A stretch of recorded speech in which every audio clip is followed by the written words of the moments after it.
Terkait rencana sidang pertama untuk Dr. Tifa itu telah ditetapkan oleh Majelis Hakim akan diselenggarakan pada hari Kamis tanggal 2 Juli 2026 yang akan datang, dimulai pukul 9.00 WIB bertempat di ruang sidang utama atau ruang sidang Profesor Kusuma Atmaja di Pengadilan Negeri Jakarta Timur. Sedangkan untuk sidang Bapak Roy Suryo, oleh karena yang bersangkutan sampai hari ini masih mengajukan permohonan pra peradilan di Pengadilan Negeri Jakarta Selatan, maka Majelis Hakim untuk pokok perkara di Pengadilan Negeri Jakarta Timur belum bisa menetapkan hari sidangnya, karena sebagaimana ketentuan dalam pasal 163 ayat 1 huruf E KUHP yang sekarang, selama pemeriksaan pra peradilan masih berlangsung maka pokok perkara tidak bisa dilaksanakan. Jadi nanti Majelis Hakim yang menangani perkara ini mungkin akan berkoordinasi dengan pihak Jakarta Selatan untuk menunggu putusan terhadap permohonan pra peradilan tersebut. Kami pikir demikian yang bisa kami jelaskan. Pak, terkait nanti kan diperkirakan ada banyak massa yang akan mengikuti jalannya sidang juga gitu Pak. Nah, untuk persiapan Pengadilan Negeri Jakarta Timur sendiri Pak, seperti apa Pak? Ya, pada prinsipnya Pengadilan Negeri Jakarta Timur siap ya untuk menyelenggarakan acara persidangan ini. Tentu tentang sarana prasarana maupun terhadap ledakan pengunjung yang mungkin akan ada dalam persidangan tersebut. Di sebelah saya ada Pak Sekretaris, Pak Zulfikar, yang akan mungkin ada penjelasan, Pak Sekretaris. Ya, terkait dengan persiapan kita terkait persidangan nanti kita akan atur ya. Mungkin dari pintu gerbang nanti sudah kita atur sedemikian rupa. Kita akan berikan tanda pengenal seluruhnya, baik itu pengacara, PH maupun para media juga, dan nanti para pengunjung kita akan berikan tanda pengenal sehingga tidak pengunjung tidak akan membludak nantinya. Gitupun nanti kita akan siapkan juga, kita upayakan nanti tenda di depan dan TV media agar bisa para pengunjung yang tidak bisa masuk seluruhnya ke ruang sidang bisa menyaksikan melalui TV media. Mungkin seperti itu. Untuk pengamanannya sendiri Pak, seperti apa? Pengamanan kita sudah berkoordinasi dengan pihak Polres Jakarta Timur. Dan nanti kita akan lakukan juga simulasi beberapa hari ke depan terkait dengan pengamanannya. Mungkin itu. Ya. Sidang juga tadi disediakan tenda di depan untuk media. Nah, ini dari masyarakat sendiri apakah boleh juga meliput atau live streaming kan? Untuk media kita siapkan nanti di lobi luar. Kalau untuk masyarakat mungkin nanti di tenda. Bisa live streaming gitu atau dari Jadi begini. Persidangan ini terbuka untuk umum. Media diperkenankan untuk meliput sebagaimana biasa ya. Namun untuk apakah perkara ini diperbolehkan media untuk melakukan siaran langsung ataupun live streaming, sampai hari ini belum ada kebolehan untuk itu ya. Jadi sementara kami menyatakan silahkan diliput, tapi untuk live streaming belum kami perkenankan. Namun nanti apabila kepentingan pemeriksaan menghendaki adanya live streaming, nanti akan kami kabarkan kemudian. Hanya memang kepada media kita berikan ruang yang cukup untuk melakukan peliputan terhadap perkara ini. Berarti masih dikoordinasikan dengan hakim, dengan yang lainnya gitu, gimana gitu? Kita lihat nanti apakah Majelis Hakim dan pimpinan kita memperkenankan untuk itu. Tapi untuk sementara ini live streaming belum diperkenankan. termasuk pendukung dari Rasulullah sering live streaming itu juga tidak diperkenankan Pak? Ya, artinya semua pihak untuk live streaming tidak kita perkenankan, tapi kalau untuk peliputan silahkan. Ya, karena kan prinsipnya ini kan terbuka untuk umum. Demikian ya. Kami rasa cukup ya rekan-rekan media ya. Kita nanti sidang pertamanya di 2 Juli 2026 yang akan datang untuk perkara Dr. Tifa. Sedangkan untuk Mas Roy Suryo masih akan disusulkan setelah ada putusan pra peradilan. Pak, kemarin kan Roy Suryo kan dari polisian sudah ke kejaksaan Jaksel, tapi dari kejaksaan ternyata tidak ditahan. Itu benar tanggapannya Pak? Itu kewenangan penuh dari kejaksaan. Kita harus menghargai itu. Yang paling penting kita ikuti proses hukum yang ada sampai nanti di persidangan. Dah, Kecewa nggak Pak dengan tidak ditahannya keduanya Pak? itu kewenangan penuh dari kejaksaan. Ya, terima kasih. Siapa? Matur nuwun Pak. Iya Pak. Iya Pak. Jokowi kalau sidang hadir sendiri, ya.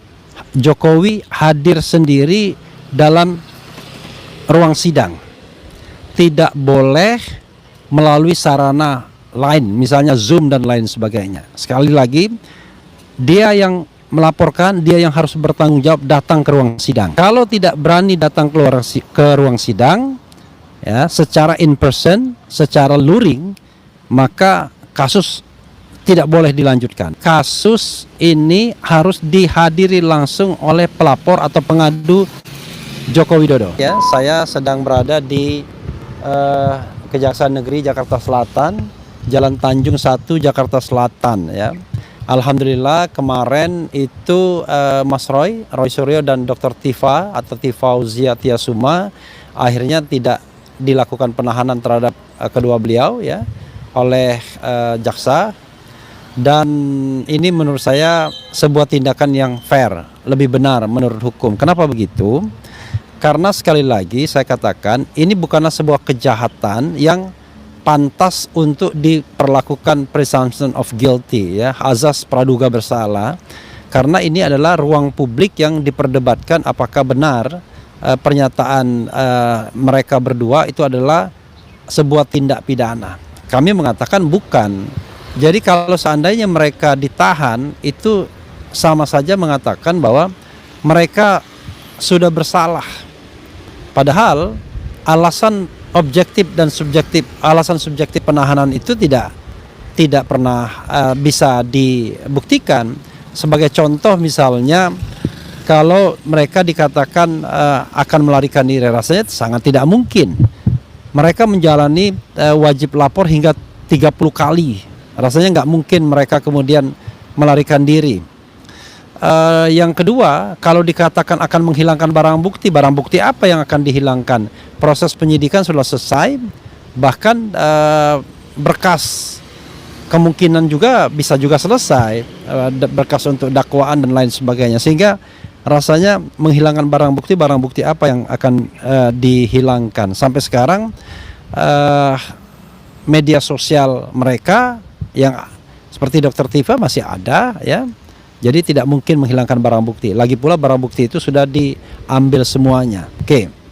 Berikutnya adalah kalau kita kaitkan dengan melakukan atau mengulangi perbuatan mana? Karena perbuatan yang dituduhkan atau disangkakan kepada mereka adalah perbuatan yang masih dalam ranah gray area. Apakah betul itu tindak pidana? Bagi kami itu bukan tindak pidana. Bagi kami itu adalah bagian dari kebebasan menyatakan pendapat baik secara lisan maupun tulisan. Apalagi kalau yang dipersoalkan produk-produk jurnalistik. Misalnya pernyataan yang bersangkutan di program-program televisi dan lain sebagainya. Seharusnya itu tidak bisa dikriminalkan. Jadi bagi saya, bagi kami semua, tentu ini adalah sesuatu yang fair untuk tidak ditahan. Jadi kalau ada, ya, orang yang ngamuk-ngamuk dengan tidak ditahannya Dr. Tifa dan Roy Suryo, itu bagi saya aneh. Persidangan belum berjalan, mereka belum tentu salah, tiba-tiba kemudian harus dilakukan penahanan, padahal alasan subjektifnya tidak terpenuhi. Kalau yang ditahan itu perampok, pembunuh, pemerkosa, koruptor, itu wajar, karena kekhawatiran melarikan diri dan menghilangkan barang bukti itu besar sekali. Tapi ini sesuatu yang nggak masuk akal kalau kemudian diprovokasi untuk ditahan dan ditangkap dan ditahan. Bahkan kami mengatakan penangkapan dan penahanan yang dilakukan oleh penyidik Polda Metro Jaya itu menyalahi prosedur, dan itu jelas menyalahi prosedur karena tidak terkait dengan yang namanya pemeriksaan tersangka dan tidak terkait juga dengan mangkirnya tersangka setelah dipanggil 2 kali, tetapi terkait dengan penyerahan atau pelimpahan tahap kedua, termasuk penyerahan atau pelimpahan tersangka kepada jaksa penuntut umum. Jadi agak aneh kemudian ketika dipaksakan untuk ditangkap. Makanya muncul spekulasi apakah karena ini memenuhi keinginan orang tertentu yang kebetulan berulang tahun, ya, ataukah apa? Termasuk tindakan-tindakan misalnya mengeluarkan kedua beliau yang lagi dirawat di rumah sakit Polri pada tengah malam misalnya. Itu juga tidak masuk akal karena tidak pernah ada praktek bahwa pasien dipulangkan pada pukul 11 malam, apalagi pada waktu itu Dokter Tipa masih diinfus sehingga harus dilepaskan infusnya. Jadi agak aneh sesungguhnya perilaku penyidik dalam hal ini. Tetapi ya itu harus kita permasalahkan juga demi penegakan hukum yang benar. Nah, sekarang di kejaksaan ini saya baru saja mendapatkan informasi bahwa secara resmi bahwa sidang nanti itu akan dilakukan di Pengadilan Negeri Jakarta Timur. Jadi bukan Pengadilan Negeri Jakarta Selatan dengan alasan-alasan yang bisa saya bacakan, ya. Menimbang misalnya, ini ada Ketua Mahkamah Agung Republik Indonesia, keputusan Ketua Mahkamah Agung Republik Indonesia nomor 114 KMA dan 2026 seterusnya tentang penunjukan Pengadilan Negeri Jakarta Timur untuk memeriksa dan memutus perkara pidana atas nama terdakwa Dr. KRMT Roy Suryo Noto Diprojo dan kawan-kawan, ya, tulisannya dan kawan-kawan di sini.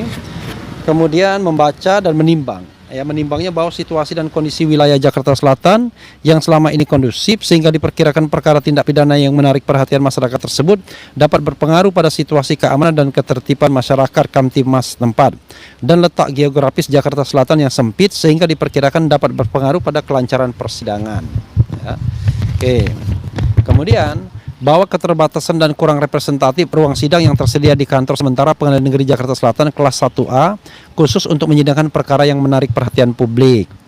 3. Bahwa proses persidangan membutuhkan kondisi yang aman sehingga diharapkan persidangan dapat berjalan lancar. 4. Bahwa sesuai pasal 166 KUHP dalam hal keadaan daerah tidak memungkinkan suatu pengadilan negeri untuk mengadili suatu perkara locus delicti serta demi efektivitas dan efisiensi penanganan perkara tersebut, maka beralasan bila persidangan dilaksanakan di luar wilayah Pengadilan Negeri Jakarta Selatan. Bahwa berdasarkan pertimbangan tersebut, Pengadilan Negeri Jakarta Timur dipandang memenuhi syarat untuk ditetapkan garis miring ditunjuk sebagai tempat memeriksa dan memutus perkara pidana atas nama terdakwa tersebut. Mengingatnya undang-undang tentang Mahkamah Agung, kemudian undang-undang tentang perubahannya, ya, kemudian undang-undang nomor 1 2023 tentang Kitab Undang-Undang Hukum Pidana. Jadi menunjuk keputusannya Ketua Mahkamah Agung Republik Indonesia tentang penunjukan Pengadilan Negeri Jakarta Timur untuk memeriksa dan memutus perkara pidana atas nama terdakwa KRMT Roy Suryo Noto Diprojo dan Dr. T. Fauzia Tiasuma. Menunjuk Pengadilan Negeri Jakarta Timur untuk memeriksa dan memutus perkara pidana atas nama terdakwa Dr. KRMT Roy Suryo Noto Diprojo dan Dr. T. Fauzia Tiasuma. Keputusan ini mulai berlaku sejak tanggal ditetapkan di Jakarta pada tanggal 22 Juni Ketua Mahkamah Agung Sunarto. Jadi itu ya saudara sekalian. Jadi ada surat resmi dari dari Mahkamah Agung mengenai penunjukan tempat pengadilannya, ya. Nah, itu hanya informasi itu yang bisa saya share ke publik tentunya karena saya juga terikat kode etik, ya. Jadi kalau ini sesuatu yang sudah disiarkan sebelumnya atau dihumaskan di press conference kan kemarin bahwa sidang akan dilakukan di Pengadilan Negeri Jakarta Timur, bukan di Pengadilan Negeri Jakarta Selatan sekali lagi, dan ini berdasarkan keputusan Mahkamah Agung nomor 114 garis miring KMA garis miring SK titik HK2 garis miring 6 2026 tentang penunjukan Pengadilan Negeri Jakarta Timur untuk memeriksa dan memutus perkara pidana atas nama terdakwa Dr. KRMT Roy Suryo Noto Diprojo dan kawan-kawan. Kapan sidangnya? Saya belum tahu. Jadi ya kita bersiap-siap saja kalau memang sidang akan dilakukan, ya, kami bersiap-siap, dan kalaupun kemudian sidangnya akhirnya tidak jadi, ya kita juga siap-siap. Jadi kita bersiap dalam segala arah, dan alhamdulillah sekali lagi thanks to God, ya, bahwa baik Dr. Tifa maupun Mas Roy itu tidak ditahan, sehingga bagi kami ini adil karena mereka adalah orang-orang cerdas dan mereka tentu menjadi frontliner dalam pembuktian apakah kasus ijazah ini bisa kita buktikan benar tidaknya kepalsuan tersebut. Karena terus terang, karena prinsipal atau kliennya itu orang-orang cerdas, ya tentu mereka banyak amunisi untuk dilontarkan dalam saat sidang. Dan kami pastikan ya, tadi ketika bertemu dengan pihak kejaksaan dalam rangka penyerahan surat ini, saya tegaskan sekali lagi agar Jokowi kalau sidang hadir sendiri, ya, Jokowi hadir sendiri dalam ruang sidang, tidak boleh melalui sarana lain, misalnya Zoom dan lain sebagainya. Sekali lagi, dia yang melaporkan, dia yang harus bertanggung jawab datang ke ruang sidang. Dalam hal ini berlaku azas equality before the law. Kalau tidak berani datang ke ruang sidang, ya, secara in person, secara luring, maka kasus tidak boleh dilanjutkan. Seperti dalam kasus Nikita Mirzani pada waktu itu. Nah, karena itu sekali lagi kasus ini harus dihadiri langsung oleh pelapor atau pengadu Joko Widodo. Tidak boleh dengan sarana-sarana lainnya. Ya, karena kita ingin melihat bagaimana ekspresinya dan lain sebagainya. Karena dia mengatakan merasa direndahkan serendah-rendahnya, merasa dihina sehina-hinanya. Pada bagian mana kita ingin tahu bahwa dia direndahkan serendah-rendahnya dan dihina sehina-hinanya? Karena itu dia harus hadir sendiri dan tentu dia harus bisa membuktikan bahwa ijazahnya memang asli. Yang sampai sekarang kita belum lihat lagi setelah setelah diperlihatkan di tanggal 15 Desember 2025 di Polda Metro Jaya pada gelar perkara khusus. Dan tidak pernah lagi ditunjukkan ke publik ijazah tersebut. Katanya akan ditunjukkan ke ruang pengadilan. Nanti kita tunggu apakah benar bahwa memang ada ijazah itu atau tidak. Dan tentu harus ada pengujian yang sangat adequate, memadai, sehingga nanti kalau memang sidang mau dilanjutkan, tentu kami meminta terlebih dahulu pembuktian apakah ijazah itu asli atau tidak. Jadi tidak terkonsentrasi pada soal pencemaran nama baik dulu, ya, atau fitnah, karena klaim fitnah itu harus dibuktikan terlebih dahulu. Harusnya memang harus ada putusan pengadilan yang berkekuatan hukum tetap yang mengatakan ijazah itu asli atau palsu. Jadi kalau kita bicara tentang siapa yang berwenang mengatakan ijazah itu asli atau palsu, kalau tidak ada kasus, tentu yang berwenang adalah pihak yang mengeluarkannya, dalam hal ini Universitas Gadjah Mada. Tapi begitu ada kasus seperti ini, maka yang berwenang adalah pengadilan. Nah, karena itu kita nanti akan nantikan bersama, ya, keadilan dari pengadilan itu. Masing-masing kita berdoa saja, ya, agar keadilan bisa ditegakkan.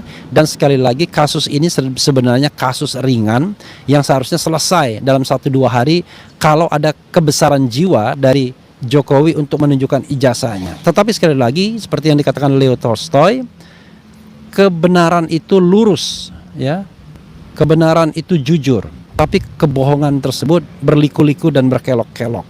Sehingga ketika orang ditanya ijazahnya mana dan kemudian jawabannya adalah mengadukan ke polisi, jawabannya adalah menggerakkan para termul, jawabannya adalah menyewa pengacara, maka nalar kita akan mengatakan there must be something wrong in this case.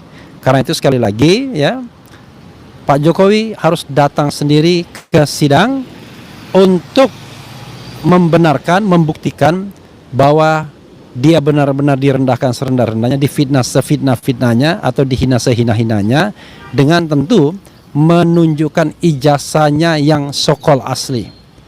Dan ijazah itu harus bisa diverifikasi secara cukup, adequate dan independen. Mudah-mudahan Anda semua berdoa bagi kebenaran dan keadilan, ya. Saya tidak bicara tentang mendukung atau tidak mendukung, tapi berdoa dukunglah kebenaran dan keadilan sebenar-benarnya dan seadil-adilnya. Wassalamualaikum warahmatullahi wabarakatuh.